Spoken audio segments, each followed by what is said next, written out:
Peter the Great. Peter the Great, who lived from 1672 to 1725, was responsible for the transformation of Russia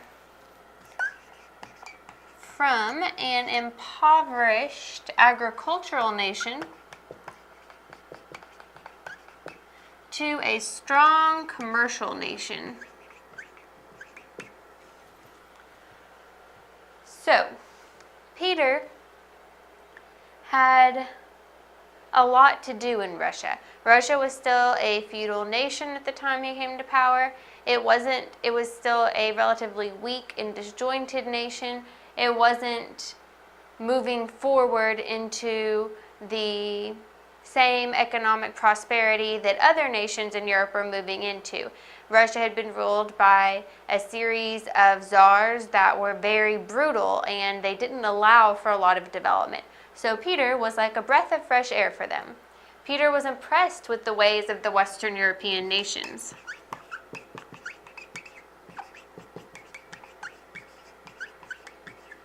Instead of just shunning that kind of change, he embraced it, and he made several trips to other capitals of these European nations to learn the intricacies of enlightenment,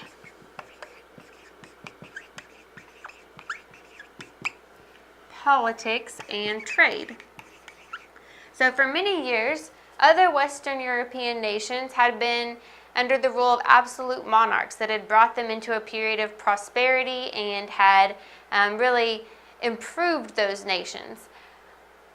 Russia hadn't had that same advantage. Now the other nations are moving into a period of enlightenment where there was a lot of political and social change. And Peter was impressed with all of this, and he went to learn more about the Enlightenment, politics, and trade. He wanted to know about it so he could bring it back to Russia and help to better Russia and to bring it into the economic age so that it could trade and have some kind of commerce with these other nations. St. Petersburg was developed with the intention of it being a Russian city in the style of Paris or Berlin. So Peter had hoped that this city would be developed on the same and with the same mindset, that it would have the same kind of political atmosphere, and that trade could develop from there as well. And that these kind of Enlightenment ideas, that political change and social change would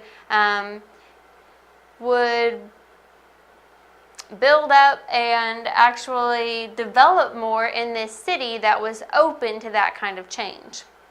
Peter's innovations did revitalize the economy. So where the economy was kind of struggling, it was only mainly an agricultural nation, and a lot of that food had to feed the Russian people. It became a strong commercial nation. There were natural resources in Russia that people would want to trade, but because it was so hard to trade with the previous Russian czars, there hadn't been a lot of commerce. Now, Peter's innovations, his openness to the Western European nations, his building up the Enlightenment policies, his development of St. Petersburg, all of this revitalized the economy and made it a more commercial nation that was also a stronger nation.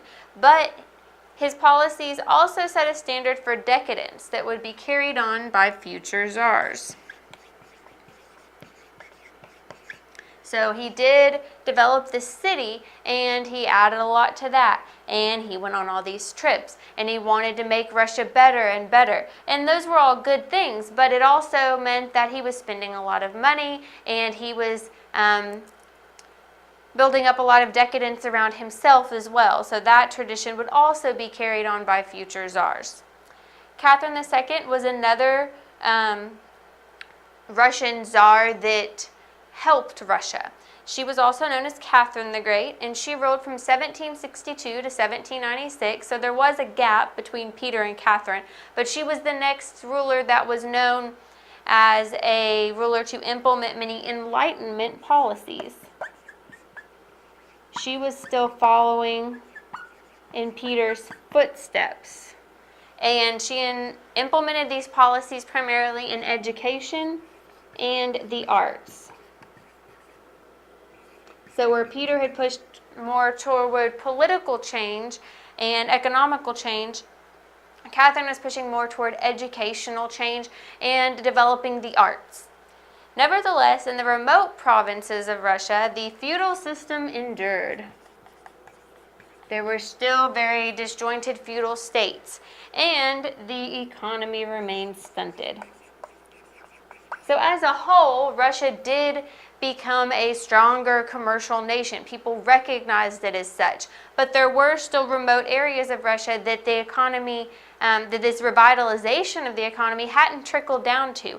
These places were still remote. They were still functioning basically as a feudal system and hadn't been joined as one united nation in Russia. But Peter the Great was the one who spurred this political and economic transformation during the Enlightenment period for Russia.